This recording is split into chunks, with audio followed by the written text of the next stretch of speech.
봉독한 룻기서 1장 19절로 22절에 있는 말씀 가지고 오늘은 나오미와 마라라는 제목으로 말씀을 선포할 때에 하나님의 큰 은혜가 여러분의 심령 위에 넘쳐나기를 주의 이름으로 축원합니다. 우리는 인생을 살면서 계속 행복한 삶을 원하지만 때로는 원치 아니하게 모진 고통과 시련을 만날 때가 있습니다. 그러나 거기에는 그 나름의 원인이 분명히 있습니다. 우연한 것이 아니라는 말씀입니다. 베들레헴에서 행복하게 살던 나오미의 가족도 베들레헴에 그만 중년이 들자 모압으로 이주했다가 나오미는 엘리멜렉이라고 하는 남편이 죽고 이어서 이주한 지 10년쯤 되었을 때에 사랑하는 두 아들 말론과 기론까지 죽는 참으로 도저히 참기 힘들고 이겨내기 힘든 비극을 맞이했습니다. 그 이유는 베들레헴을 떠난 것보다 가서는 아니 될 모압 땅으로 갔기 때문이요, 영적인 가장의 위치를 떠났기 때문이요, 또한 나오미의 그런 영적 리더십의 부족이라고 하는 말씀을 이미 드린 바 있습니다. 나오미는 이렇게 사랑하는 남편과 두 아들을 잃은 후 베들레헴의 흉년이 지나고 다시 양식이 있게 되었다고는 그런 소식을 듣고 다시 고향 땅 베들레헴으로 돌아가려고 하자 젊은 그러한 두 며느리가 너무도 딱하고 안 되어 보였습니다.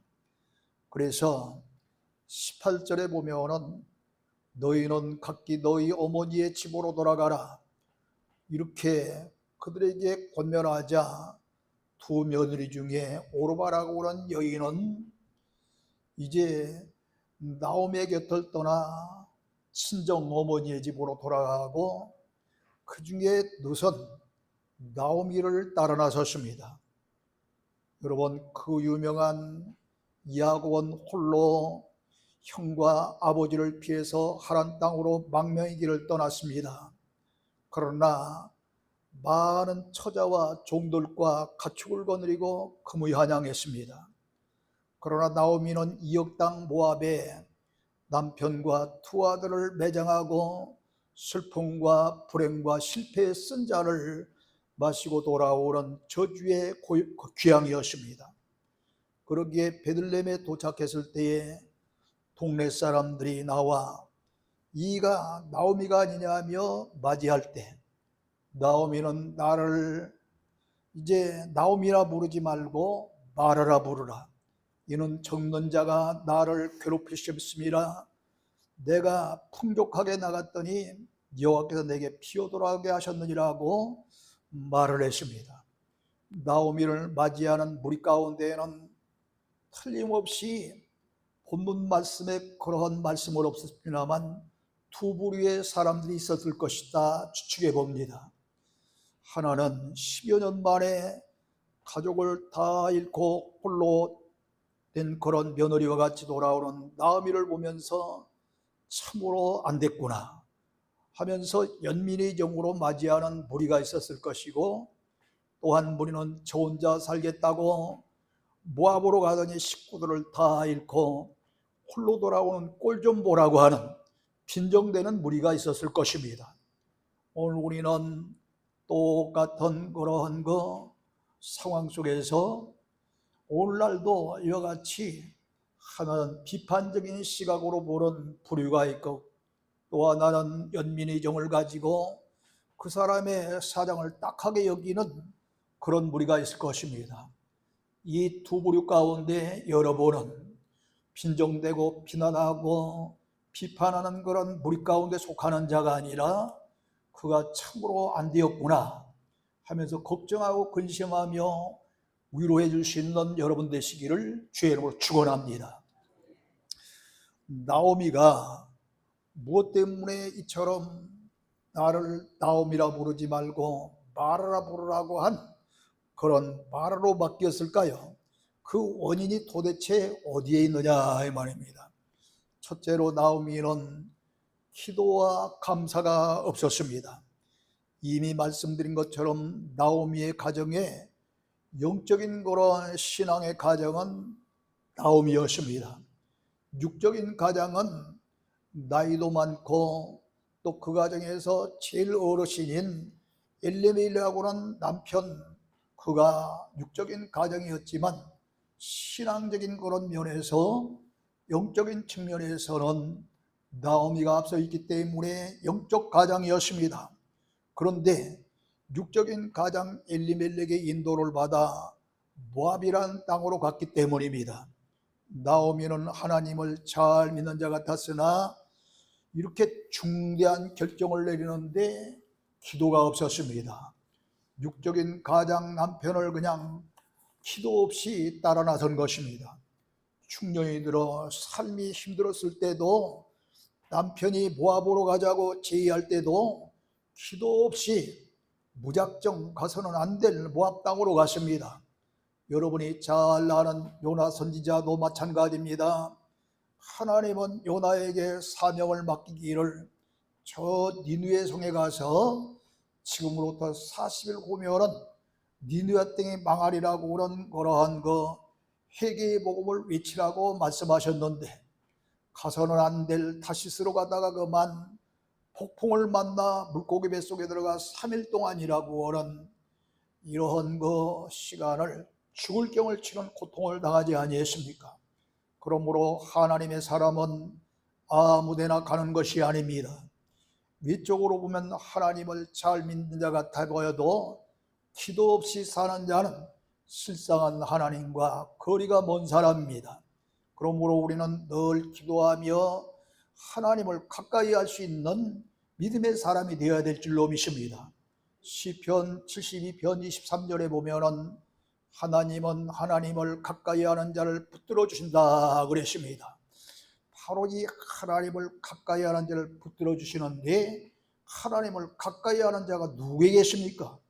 어려운 일이 있을 때에 기도하고 즐거운 일이 있을 때에 감사하며 믿음으로 사는, 하나님의 말씀대로 사는 사람이 하나님을 가까이 하는 사람이 아니겠습니까? 부부 사이나 친구 사이에도 가까이 하는 사람은 어려움이 올 때에 서로 묻기도 하고 또 위로도 하며 대화를 합니다. 그러나 거리가 좀 서원해지면서 멀어지면 위로도 대화도 없지 않습니까? 그러므로 하나님을 가까이 하는 성도는 어려움이 올 때일수록, 중대한 결정을 내릴 때일수록 하나님께 가까이 나가 기도하며 성령의 인도하심을 받아야 할 줄 믿으시기를 주로 축원합니다. 그뿐 아닙니다. 나오미는 가문이 좋고 부유한 가정으로 시집을 가서 두 아들을 낳기까지 감사했다는 말도 없고 베들레헴에 흉년이 왔을 때도 아무런 기도했다는 그런 기록이 전혀 없습니다. 시편 50편 14절로 15절에 보면 감사로 하나님께 제사를 드리며 지존하신 이에게 서원을 갚으며 환난 날에 나를 부르라 내가 너를 영화롭게 하리라 그랬습니다. 환난 날이 올 때에 하나님 앞에 이 환난에서 나를 건져주시기를 원합니다, 구원해 주시기를 원합니다, 이렇게 부르짖기만 할 것이 아니라 그에 앞서 감사의 제사를 드리며, 다시 말하면 오늘날 같으면 감사로 하나님 앞에 예배를 드리며 혹시라도 하나님 앞에 서운한 것이 있으면 빨리 그 서운을 이행하고 이렇게 하나님 앞에 부르짖어야만 이 환난을 당한 그가 하나님의 응답을 받아서 환난을 면하고 극복하게 된다는 말씀입니다. 환난의 바람이 불어 힘들고 어려운데 무슨 감사를 하고 그 서원의 이행을 할 수 있겠습니까? 하고 이렇게 묻고 또 생각할 수 있는 분이 있을런지 모르지만 이때 하나님은 그의 믿음을 시험하시는 것입니다. 환난을 당하고 어려운 일을 당하고 고난을 당하고 힘든 일을 당할 때에도 그가 하나님 앞에 감사하며 예배를 잘 드리는지, 또 하나님 앞에 약속한 것이 있으면은 기억을 냈다가 잘 지키는지, 당장 힘들어도 지키지 못한다 할지라도 하나님 아버지여, 내가 지금은 힘들어 지키지 못하지만 형편이 비어지면 반드시 하나님 앞에 서원한 것을 갚겠나이다 하면서 다시 한번 결심하는 그런 신앙의 믿음의 시험을 할 때가 바로 우리가 환난을 당할 때에, 어려움을 당할 때, 시련을 당할 때인 줄로 믿습니다. 사도행전 16장 16절 이하에 보면은 그 유명한 사도 바울과 그를 따르는 그런 신라가 함께 빌립보 성에 들어갔다가 그만 귀신점을 치는 그런 여종 하나를 만납니다. 그 여종은 한그러한 그 주인에게 매여 점을 치는 그런 자였으므로 점칠째 들어오는 그런 복채는 그 여종이 갖는 것이 아니라 그 주인에게 상납하게 되어 있습니다. 그러니 귀신 들린 것도 불쌍하거니와 귀신점을 치고서 들어오는 그 수입조차도 자기의 것으로 취하지 못하고 주인에게 상납하는 것을 볼 때 바울의 마음이 참 그 여자를 향한 마음이 안 되어 보였습니다. 그래서 그 귀신점 치는 그 여인을 불쌍히 여기고 귀신이 나가도록 그에게서 완전히 추방시켜 자유몸으로 해방시켜 주었습니다. 그러니까 문제는 이 여인은 자유몸이 되어져서 귀신이 속박과 결박에서 노임받는 그런 여인이 되었지만, 그를 고용하고 돈벌이 했던 주인은 수입원이 떨어진 거예요. 이 때문에 그 주인은 관가에 가서 이들이 성을 소란케 하는 자라, 우리들이 받지도 못할 그런 엉뚱한 소리를 하면서 요란핀다고 고소를 하자그만 그 말에 속은 그런 관리들은 매를 쳐서 이 바울과 신라를 옥중에 가두어 버립니다. 옥중에 오늘날 같으면 수갑이라는 것 대신에 그 옛날에는 이 손에 매어 그 착고라고 하는 걸 채웠어요. 착고를 찬 채 한밤중 그 이스라엘에서는 이상하게 낮은 40도를 오르내는 그런 뜨거운 태양빛이 내리쬐지만 밤에는 추운 나라가 이스라엘이라고 합니다. 추운 밤 한밤중이었습니다. 제수들이 어쩌다 들으니까 어디선가 찬송소리가 납니다. 기도소리가 납니다. 그 찬송과 기도소리는 다른 데서 들리는 소리가 아니라 착고에 매여 낮에 배를 맞고 감옥에 갇혔던 그런 이 바울과 신라의 기도소리요 찬송소리였던 것입니다. 그런데 그 소리만 들린 것이 아니라, 아니 웬이니까 여기저기서 막 우지직 창창 난리가 났는데 갑자기 큰 지진이 나면서 땅이 터지고 벌어지니까 옥토가 뒤흔들리면서 이 옥문이 다 열려버리니 착고에 매였던 모든 죄인들이 풀려나 자유몸이 됩니다. 그런데도 이 바울과 신라는 꼼짝하지 아니하고 하나님 앞에 감사의 기도를 드리며 찬양으로 영광을 돌립니다. 이 모습을 본 그런 이 간수는, 이 간수가 감옥에 있는 죄수들을 잘 지키라고 간수로 임명해서 소위 파수꾼처럼 세웠지만, 이 큰 밤 1시도 눈을 뜨고서 이렇게 잘 지켜야 되겠지만 그런 사람 별로 없어요. 저도 옛날에 독학하던 시절이 있습니다. 서울에 와서 독학하던 그 시절에 어느 그 건설에 나가서 경비 보는 일을 잠시 한 일이 있어요. 경비 보라고 해서 눈 뜨고도 돌아다니고 도둑 지키고 뭐 이렇게 해야 될 거 아니에요. 근데 그만 잠이 들었어요. 그 사이에 현장에 있는 전화기가 없어지고 사무기기가 없어서 그 이튿날 그냥 쫓겨나고 말았습니다. 이게 종교. 근데 오늘날 이게 저 아파트 경비병 각 회사 경비병 다 이 짓을 하고 있는 거예요. 사실 잠 안 자고 지키는 한 놈도 없어. 다 자. 이게 오늘날 경비예요. 근데 역시 이 간수도 똑같은 모양이에요. 이게 야단났죠. 차라리 이 소식이 이제 오늘날 같으면 교도소장 기에 들어가면 잘리는 거 아니에요. 그러니까 차라리 자결하려고 그가 스스로 자살을 하려고 그러는데 바울과 신라가 그를 말리면서 그러지 말라, 우리가 여기 있지 않느냐며 달랩니다.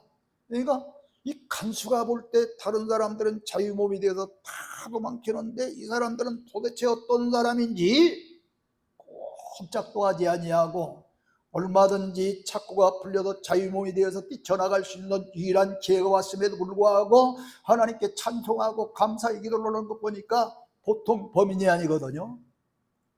하나님의 좋은 것을 깨닫습니다.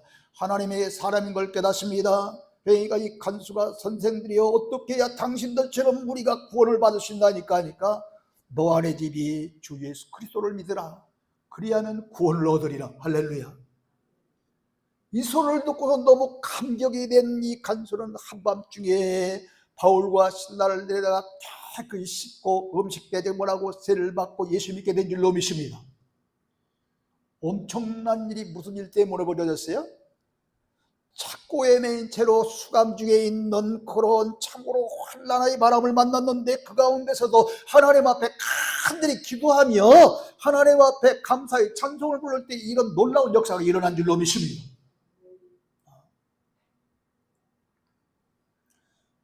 그러므로 우리도 어렵고 힘든 환난을 겪게 된다고 할지라도 합력하여 선을 이루어 주시는 그런 그 하나님을 믿고 기뻐하며 감사하고 믿음의 소망을 가지고 기도할 때 환난에서 구원해 줄 줄 믿으시기를 바랍니다.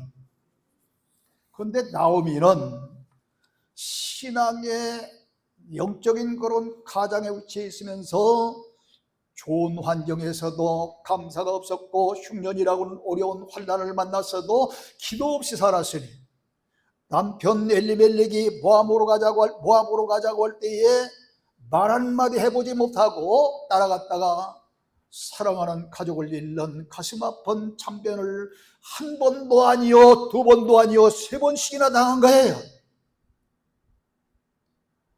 그리하여 쓰디쓰다고 하는 이런 마라의 고통을 맞이하게 된 것입니다. 두 번째로 이 나오미는 해서는 안 될 일을 감행하고 말았습니다. 나오미는 두 아들을 이방 여인들과 결혼을 시켰습니다.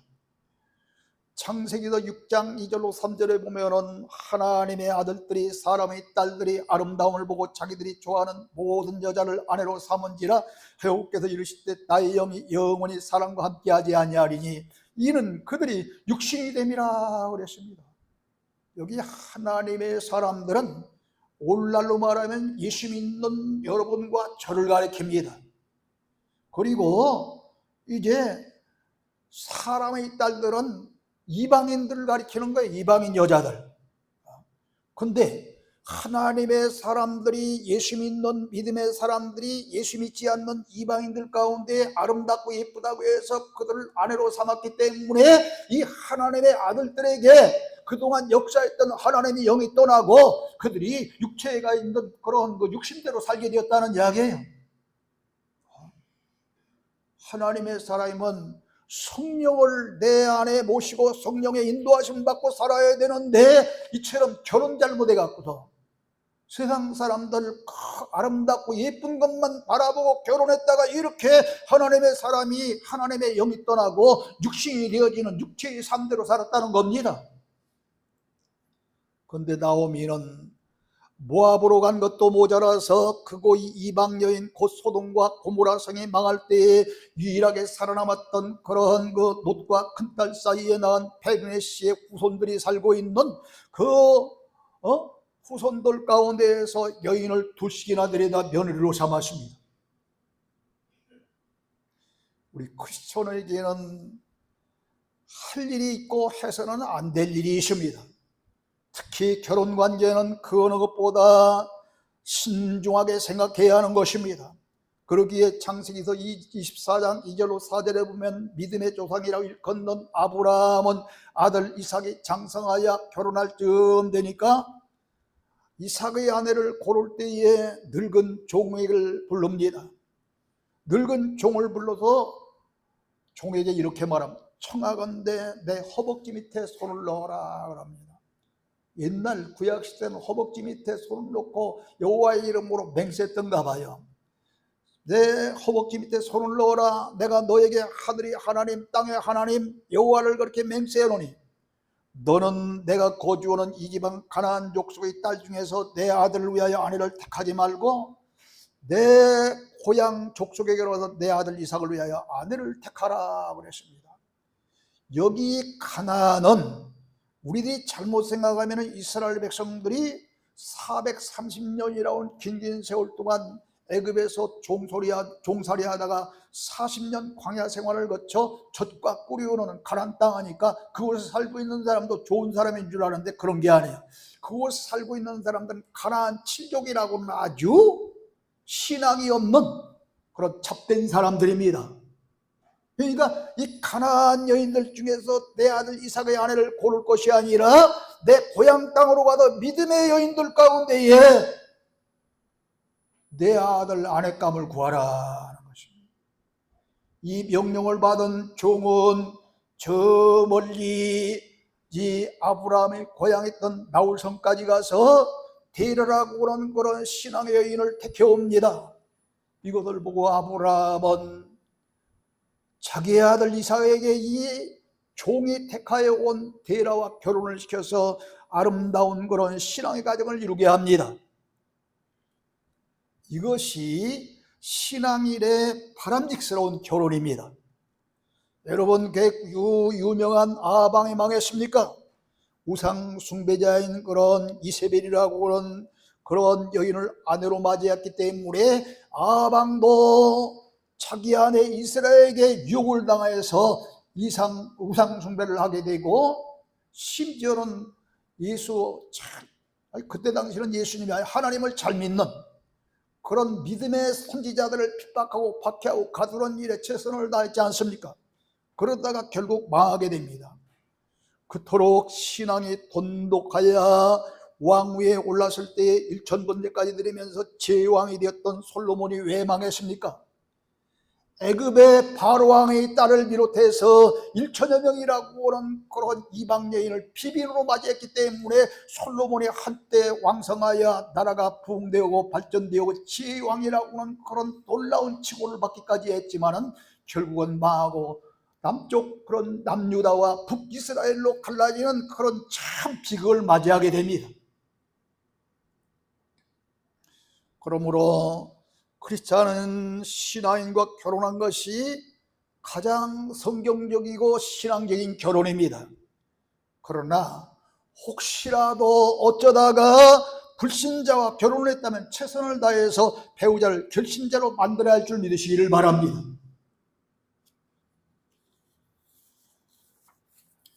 나오미는 즐겁다는 뜻을 가진 이름이에요.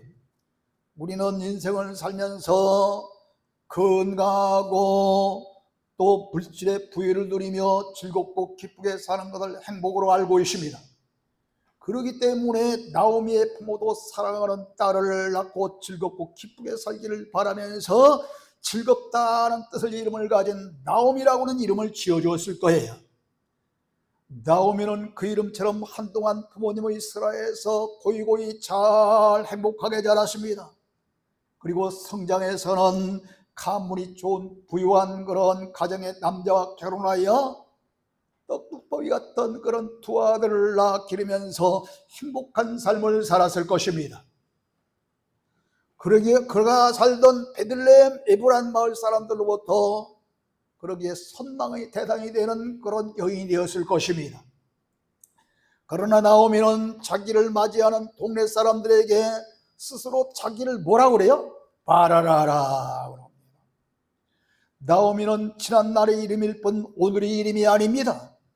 마라라는 뜻은 괴롭다, 쓰디쓰다라는 뜻입니다. 나오미는 사랑하는 남편과 두 아들을 다 잃고 기쁨과 즐거움과 희락이 변하여 고통과 슬픔이 되었으니 이보다 더 쓰고 괴로울 수 있겠습니까? 베들레헴을 떠날 때만 해도 풍족한 삶이었는데 이역 땅 모압 지방으로 이주하여 먹고 사는 문제는 해결됐을지 모르지만 기둥 같은 남편과 장래의 소망이었던 두 아들을 다 잃었으니 이보다 더 큰 슬픔이 그리고 괴로움이 어디에 있겠습니까? 그러므로 나오미는 출발은 화려했지만 거친 세파에 시달리며 그 이름의 뜻과 같이 즐겁게 살던 나오미가 고향을 떠난 지 10여 년 만에 누구라도 견디기 힘든 쓰라린 고통을 겪으며 스디슨 마라가 되어버린 것입니다. 나오미는 마라의 고통을 겪고 난 후 그래도 다행스러운 것은 회개하게 됩니다. 이처럼 모압이라고 하는 이방의 땅에서 타향에서 소망의 꿈을 깨어지고 절망에 빠져있던 연약한 여인 나오미에게도 그래도 시로라기 같은 기쁜 소식이 들려왔습니다. 버리고 떠난 그런 고향 땅 베들레헴에 이제는 흉년이 지나고 양식이 있게 되었다는 소식이었습니다. 그래서 두 며느리에게 친정집으로 돌아가라고 하고 홀로 떠나라고 했으나 16절로 17절에 보면은 오르바는 떠났으나 한사코 누손 시어머니 나오미에게 돌아가라고 강권하지 말라고 하며 어머니께도 가시는 곳에 저도 가고 어머니가 머무르신 곳에 저도 머물겠고 어머니의 하나님이 저희 하나님이 되시니 죽는 일 외에 시어머니를 떠날 수 없나이다 하면서 아주 결사각오를 합니다. 누가? 며느리가. 누시라고 하는 며느리가 이렇게 한사코 시어머니 나오미를 따라서 같이 가겠다고 결심한 것은 나오미가 남편과 두 아들을 다 잃고 회개한 후 영적 가장 위치로 돌아와서 본이 되는 삶을 살았기 때문에 누시 시어머니 나오미가 믿는 하나님을 믿겠다고 하면서 끝까지 따르겠다고 한 것입니다. 이것이 나오미가 회개한 그런 증거인 것입니다. 이렇게 결사각오를 하고 이제 시어머니를 따르겠다고 한 룻과 같이 나오미는 베들레헴으로 이 룻과 함께 귀향하게 되었으니 이것이 나오미가 회개한 후 얻은 첫 번째의 축복입니다. 나오미는 고향으로 돌아왔을 때 동네 사람들이 이가 나오미가 아니냐라고 할 때 나를 나오미라 부르지 말라, 차라리 마라라 부르라 그랬습니다. 내가 풍족하게 나갔더니 여호와께서 나를 기어돌아오게 하셨느니라. 여호와께서 나를 징벌하시고 전능자가 나를 괴롭게 하셨느니라. 우연히 이렇게 된 것이 아니라 내가 좋을 때도 감사가 없었고 나쁠 때도 기도가 없었고 환난 당할 때도 기도가 없었던 거의 외부적으로는 외적으로는 하나님 믿는 그런 사람 같았지만 실질적으로는 하나님과 거리가 있었던 나오미였기 때문에 저 전능자 기존하신 우리 아버지 하나님께서 그에게 징벌하시고 괴롭게 하셨다고 하는 사실을 스스로 깨달은 거예요. 이게 회개가 아니고 무엇이겠습니까? 이렇게 나오미는 회개한 후 며느리 룻과 같이 돌아와 보니 어디로? 베들레헴으로 돌아와 보니 다른 사람의 밭에는 풍년이 들어서 먹을 것이 풍성한데 10여 년 만에 돌아오는 나오미의 밭은 어떻게 됐겠어요? 아주 잡풀만 그냥 우죽순격으로 그냥 온 밭을 이뤘겠죠. 그러니까 먹을 것이 없는 거예요. 먹을 것이 없는 거예요. 그러나 박해하는 아방을 피해서 그리스나에게 숨었던 엘리야에게 까마귀가 조속으로 떡과 고기를 날라주시 누시 까마귀가 되어 밭에 나가 날마다 이삭을 주어다가 시어머니를 공개함으로 나오미는 며느리 덕분에 굶지 않고 살게 되었습니다. 또한 누선 어머니가 믿는 하나님을 믿고 시어머니를 잘 모시고 공개하자 나오미의 주소로 당시 보아스라고는 이제 아주 훌륭한 그런 인물을 만나는데 보아스라고 하는 이름은 영어로는 리드머, 우리말로 해석하면 구속자, 곧 예수님을 상징하는 인물이 보아스입니다. 이 보아스를 만나 결혼하게 되므로 예수님이 조상이 되는 축복을 받았고 나오미는 누시 누린 축복을 같이 누리는 여인이 되었습니다.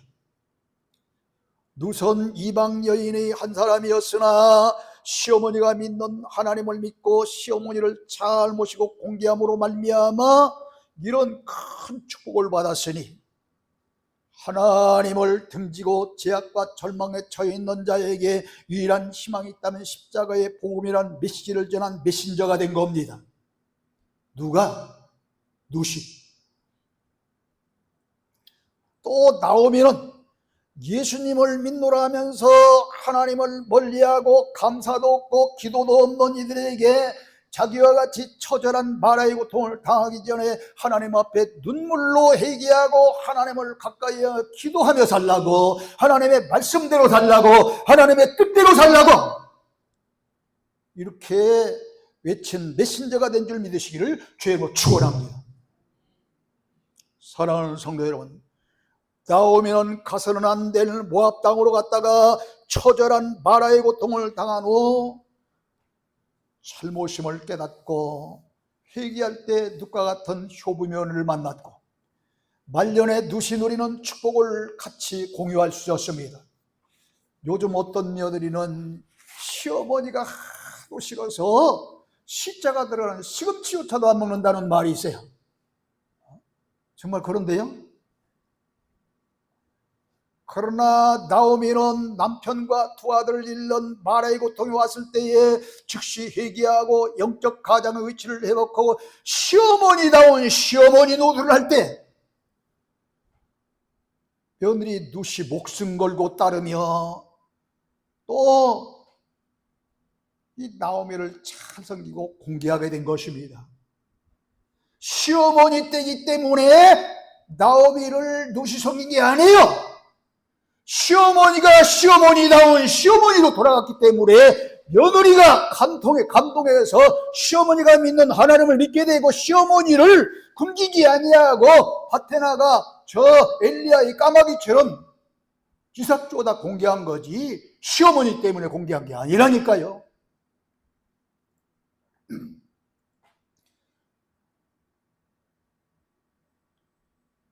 혹 여러분 가운데 며느리가 마음에 들지 않는 분이 있습니까? 나오미처럼 먼저 시어머니다운 시어머니가 되십시오. 또한 시어머니가 마음에 안 드는 며느리가 있다면 누가 같은 신앙으로 시어머니가 좀 마음에 들지 아니하고 밉지만 내가 신앙이라고 한다면 미워하지 말라고 그랬죠. 하나님 앞에. 제가요, 저도 사람이기 때문에 하나님도 웃기는 꼴을 많이 당했어요. 작은 교회 집회 갈 때는 그런 일이 없는데 큰 교회 집회만 가면은 어느 목사님이 강사 잘못 모셨다고 담임 목사한테 전화를 거는 거예요. 세상 이런 목사님이 어디가 있겠어요? 어느 교회 전도하러 6개월 동안 있었는데 설교 한 번 하고서 하나니까 그 교회 중직들이 열흘이 넘도록 우리 밤에 집에 와서 교회 개차가지고 야단난 거예요. 그래 쫓겨날 수밖에. 그리고 이렇게 자꾸 이렇게 집회길을 막는 거예요. 그래 저도 사람인지라 그들이 미운 거예요. 근데 어느 날 하나님이 저를 감동시키기를 네가 친정 목사냐? 그들을 용서하라는 겁니다. 그들을 용납하라는 겁니다. 그래서 그들을 다 저희 집으로 모셨습니다. 그리고 화곡동에서 제일 비싼 음식을 대접하면서 목사님 저 과거에는 한마디도 하지 아니하고 남은 생을 건강하게 복되게 사시기를 원합니다. 이렇게 제가 더 잘해줬더니 지금은 김영돈 목사가 최고야, 김 목사가 최고야 하고 그들이 손절한다니까요. 할렐루야. 바뀌는 거예요. 바뀌는 거야. 여러분, 그러므로 우리는 이렇게 시어머니다운 시어머니로 며느리다운 며느리로 돌아가면은 둘 다 하나님 주시는 축복을 같이 공유할 수 있는 줄로 믿으시기를 주의로 축원합니다. 출애굽기 15장 22절로 25절에 보면 이스라엘 백성들이 저 홍해 바다를 건널 때 얼마나 많은 그런 위험을 당했습니까? 참 부른 그런 홍해 바다가 앞에서 가로막고 뒤에서는 600성의 기마병이 쫓아오고 보병들이 더 수많은 사람들이 쫓아오고 백성들이 쫓아옵니다. 뒤로도 물러가지 못하고 앞으로 더 이상 전진하지도 못하고 진퇴양난의 위기에 놓여 있을 때에 그들이 얼마나 원망합니까? 여기서 우리를 죽이려고 여기까지 인도했느냐고 하나님을 원망하고 모세를 원망하는데, 모세가 뭐라고 그럽니까? 너희는 가만히 하나님이 어떻게 하시는가 두고 보라고 하면서 하나님 앞에 기도하니, 하나님께서 너는 홍해바다를 향하여 네가 든 지팡이를 들고 기도하라 그러잖아요. 밤새 동안 기도하니까 홍해바다가 새벽녘에 갈라져서 육지같이 이스라엘 백성들이 건너오게 되고, 뒤따랐던 애굽의 600성 기마병과 수많은 보병과 모든 그런 백성들이 수장되어 죽고 맙니다. 이 엄청난 그런 그 기적 앞에서 죽기 아니면 살기 식으로 그 홍해바다를 빠져나온 이스라엘 백성들이 얼마나 목이 말랐겠어요. 그래서 물을 찾아 광야 수르광야에 나가서 사흘 동안 물을 찾아 헤맸는데 겨우겨우 발견한 것이 쓰디쓴 물을 발견한 겁니다. 떠서 마셔보니 있어서 도저히 못 마시겠으니 차라리 물을 발견하지만 또 못한 거예요. 그러니까 또 원망합니다. 이 마라의 고통을 맞이한 것이처럼 이 마라의 고통을 맞이하기 전 모세를 향해서, 하나님을 향해서 원망했던 그런 이스라엘 백성들이기 때문에 마라의 고통을 맞이한 겁니다. 그들도. 그럼에도 불구하고 그렇게 원망하고 불평하는 그런 백성들 앞에서 모세는 하나님 앞에 간절히 기도했더니 하나님이 한 나무를 지시하십니다. 그 나무를 쓰디쓴 물에 던졌더니 그 물이 쓴 물이 타라져서 그 물을 마심으로 목마름의 고통이 해결되어지고 그들은 생기를 다시 받게 된 줄 믿으시기를 주님으로 축원합니다. 이 나무는 바로 생명나무 대신 예수 그리스도를 상징하는 나무입니다. 그러므로 우리가 마라의 고통이 올 때마다 하나님 앞에 간절히 부르짖어야 될 줄로 믿습니다. 기도해야 될 줄로 믿습니다. 그리고 생명나무 대신 예수 그리스도를 내 이 마음 안에, 내 심령 안에, 내 가정 안에, 내 직장 안에, 내 사업장 안에 모실 수 있는 믿음의 귀한 성도가 되어야만 쓰디쓰고 괴로운 마라의 고통이 해결될 줄로 믿으시기를 주님으로 축원합니다.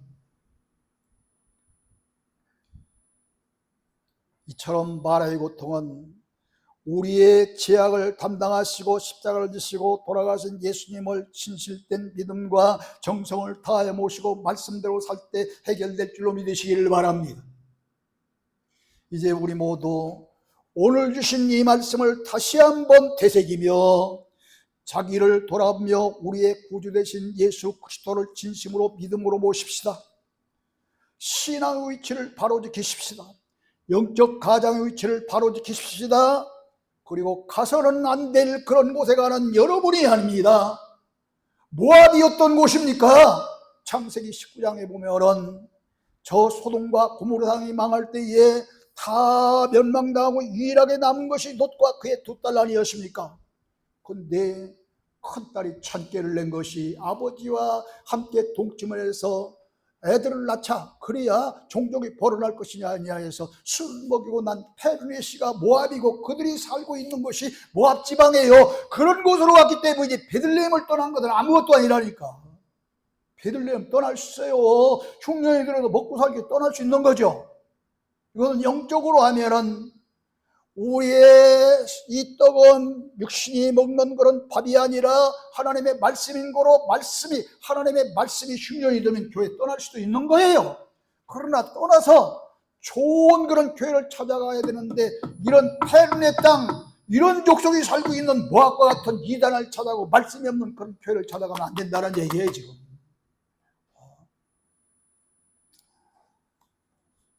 이제 우리는 오늘 이 말씀의 뜻을 제대로 깨닫고 알았다고 한다면 여러분이 지켜야 될 신앙의 위치를 바로 지키시기 바랍니다. 내가 지금 교회에서 어떤 위치에 있는가를 바로 깨달으시기를 바랍니다. 내가 주일날이면 내가 무슨 생각을 하고 있는지, 수요일날 기도에 가면 내가 무슨 생각을 하고 있는지 여러분 다시 한번 생각하며 모여 기도하고 또 말씀 들으면서 그 말씀 안에서 주신 말씀을 잘 따라 하나님의 뜻대로 말씀대로 살 때 나오미와 룻이 받았던 그런 축복이 여러분의 축복이 되시기를 주의로 축원합니다. 하나님 아버지 은혜를 감사합니다. 오늘 우리는 무엇 때문에